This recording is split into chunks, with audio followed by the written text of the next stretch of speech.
Siapa juara investasi dalam 5 tahun terakhir? Yuk kita baca artikel ini.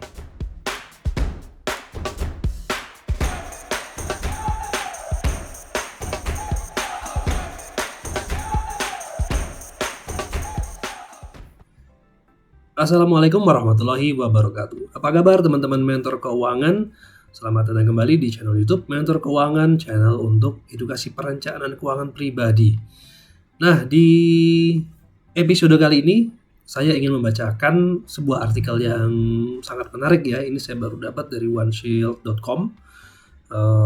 Judulnya Siapa Juara Investasi dalam 5 tahun terakhir. Well, dalam perencanaan keuangan, investasi ini merupakan salah satu suatu bagian yang sangat penting, terutama untuk mencapai tujuan keuangan teman-teman. Nah, kita akan baca bareng-bareng ya. Siapa juara investasi dalam 5 tahun terakhir? Nah, kalau di artikel ini disampaikan ya, sejak 5 tahun terakhir, yaitu sejak 2018 hingga 2023, berbagai goncangan yang tidak biasa ya dialami di dunia. Ada wabah penyakit, sehingga menimbulkan banyak kematian, kemudian perang secara fisik antar negara, ini seperti di Rusia dan Ukraina ya. Kemudian hingga pertumbuhan utang yang sangat tinggi dan inflasi yang juga sangat tinggi di berbagai negara dunia. Gonjang-ganjing ini membawa pengaruh pada sektor keuangan, khususnya di sektor investasi. Nah, ini yang akan kita lihat bersama-sama kinerja dari kinerja beberapa instrumen investasi dalam 5 tahun terakhir ini sebagai bahan pertimbangan kita dalam memilih instrumen investasi tersebut untuk masa yang akan datang ya. Oke, ini langsung ke instrumen yang pertama, yaitu saham. Ya, saham dalam 5 tahun terakhir ini bentuk investasi yang paling keras naik turunnya ya. Kalau kita langsung lihat misalnya di grafik ini ya, ini mulai dari 6.000 di tahun 2018 dan di tahun 2023 dia berakhir di ini sebenarnya di bawah berapa ini tulisannya 7.377 ya. Oh, tertinggi di sini 7.377 dan terendah di 3.911. Ini mungkin harusnya lebih rendah lagi nih, 3.900. Tapi intinya adalah menurut artikel ini, dalam 5 tahun terakhir, akumulasi return yang dihasilkan oleh saham dalam IHSG hanya 10,83% atau setara dengan bunga majemuk 2,04% per tahun. Ini cukup rendah ya teman-teman ya. Bahkan untuk bunga deposito mungkin sekarang ada yang mencapai 3 atau 4% mungkin. Saya kurang update ya, tapi sekitar 3% biasanya. Ini masih lebih rendah lagi ya. Jadi rentang gerakan yang lebar ini mulai dari 3.911 hingga 7.377 ternyata pada akhirnya tidak memberi tingkat pengembalian yang tinggi, bahkan nyaris tanpa peningkatan pengembalian. Ini sesuai karakter saham ya teman-teman. Memang karakteristiknya saham itu high risk dan memang lebih disarankan untuk jangka panjang. Tapi ternyata kalau kita lihat di sini dalam kurun 5 tahun pun peningkatannya hanya 10,83%. Well, ini menjadi salah satu catatan kita bahwa dalam 5 tahun terakhir ini kinerja saham atau direpresentasikan oleh IHSG tidak terlalu menggembirakan ya. Ini bisa jadi catatan buat teman-teman, tapi bukan berarti saya menyarankan untuk tidak masuk ke saham ya. Ini adalah IHSG, jadi indeks harga saham gabungan. Kalau teman-teman melihat saham dari suatu emiten, mungkin misalnya BCA, Unilever, United Tractor atau yang lainnya ya, bisa saja returnnya lebih tinggi daripada 10,83% atau juga bisa lebih rendah dari 10,83%. So, pelajari bagaimana cara berinvestasi di saham. Apakah teman-teman mau sebagai investor ataupun trader, sebaiknya belajar ke para ahlinya. Oke. Kemudian ke instrumen kedua, yaitu emas teman-teman ya. Emas karakteristiknya lebih stabil, tidak banyak guncangan, dan itu kita sudah tahu emas sering disebut sebagai safe haven karena memberikan lindung nilai, memberikan kita keamanan, terutama ketika dunia sedang mengalami krisis. Dan ini juga yang terjadi di 5 tahun terakhir teman-teman ya. selama 5 tahun terakhir emas memberikan kenaikan harga 34,99% atau hampir 35% ya. Oh sorry, sampai salah baca nih. Jadi 34% ini hanya dari Agustus 2019 hingga Agustus 2020. Ini berarti 1 tahun. 1 tahun 35% ya. Tapi kalau kita ambil 5 tahun, ternyata 61,72% atau setara dengan bunga majemuk 10,09% per tahun selama 5 tahun terakhir. Jadi kalau di saham tadi kita lihat selama 5 tahun 10,83% IHSG, tapi di emas 61% selama 5 tahun atau compounding 10,09% per tahun. Lebih baik ya kinerja emas ya, emas, dan ini direpresentasikan dengan harga emas antam 1 gram. Kalau teman-teman invest di atau beli emas yang 5 gram, 10 gram atau 100 gram tentu harganya lebih rendah ya. Tapi saya nggak tahu ini apakah kenaikannya sama dengan yang 1 gram atau tidak, ini perlu dilihat lagi. Kemudian kita melangkah ke instrumen berikutnya yaitu obligasi pemerintah. Obligasi pemerintah juga sejatinya bersifat stabil ya, menurut artikel ini.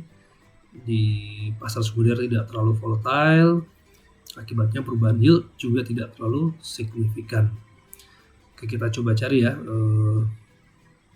kinerjanya selama 5 tahun. Nah ini secara keseluruhan berdasarkan indeks obligasi pemerintah seperti chart di bawah ini, tingkat pengembalian dalam 5 tahun terakhir adalah 33,67% atau setara dengan bunga majemuk 5,98% per tahun. Masih lebih tinggi yang emas tadi ya, 10% per tahun atau 61% selama 5 tahun.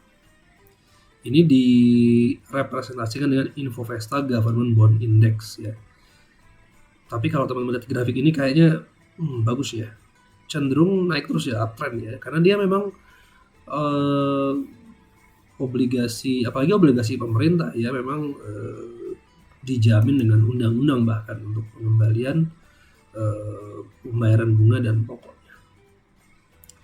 Kemudian kita lihat di instrumen keempat yaitu reksadana pendapatan tetap. Jadi investasi yang underlying asetnya juga merupakan obligasi, tapi dia campuran ya antara obligasi pemerintah dan juga obligasi swasta. Kalau kita lihat ini dengan indeks reksadana pendapatan tetap, tingkat pengembaliannya 25,64%, setara dengan bunga majemuk 4,67% per tahun. Kalau tadi yang government bond index 5,98 per tahun, berarti tetap lebih tinggi yang government bond index. 5 tahun 33,67 untuk government bond index, di sini hanya 25,64%. Jadi masih lebih tinggi yang government bond index. Tapi kalau kita lihat secara garis ini uptrend juga ya, cukup bagus ya, 4,67% per tahun. Ini lebih tinggi dibandingkan dengan yang tadi ya, siapa sih saham ya, sama hanya 2,42% per tahun ya gitu. Oh baik, jadi hanya 4 instrumen ya.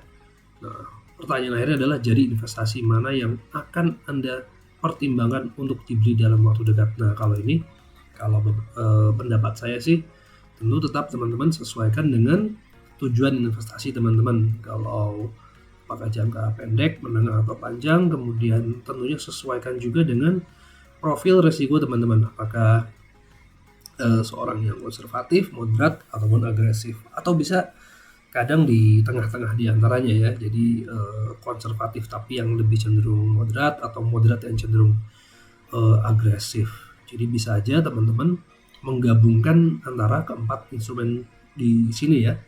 Ada sebagian yang di saham, ada sebagian di emas, ada juga sebagian yang di obligasi. Itu bisa dikombinasikan. Jadi kita punya sebuah portofolio investasi untuk mencapai seluruh tujuan-tujuan keuangan kita.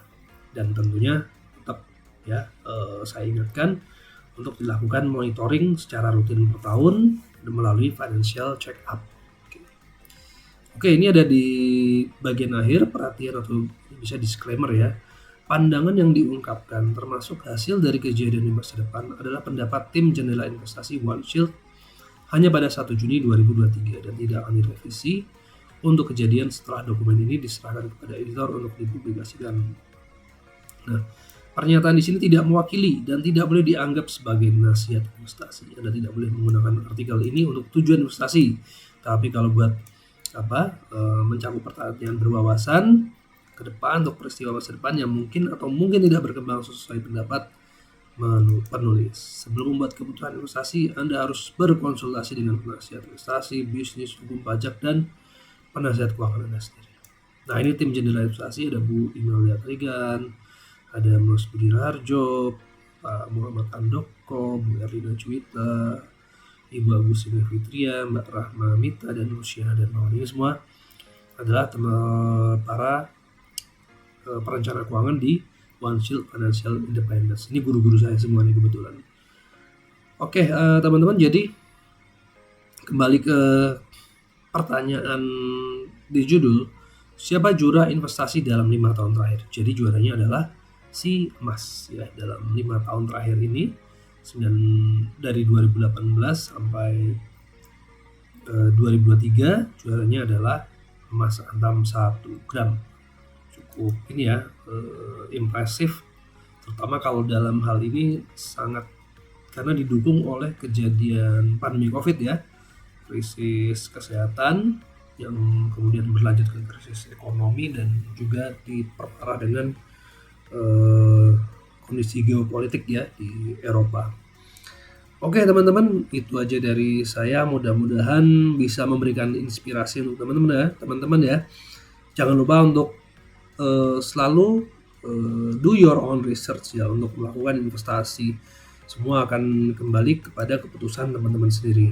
Di sini kita berusaha untuk memberikan wawasan, memberikan edukasi supaya teman-teman lebih terbuka lagi bagaimana memilih investasi yang paling cocok untuk tujuan keuangan teman-teman.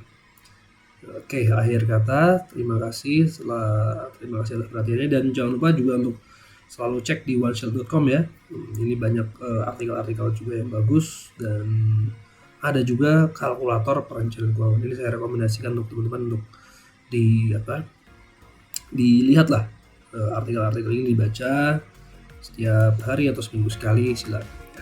Oke, terima kasih. Wassalamualaikum warahmatullahi wabarakatuh.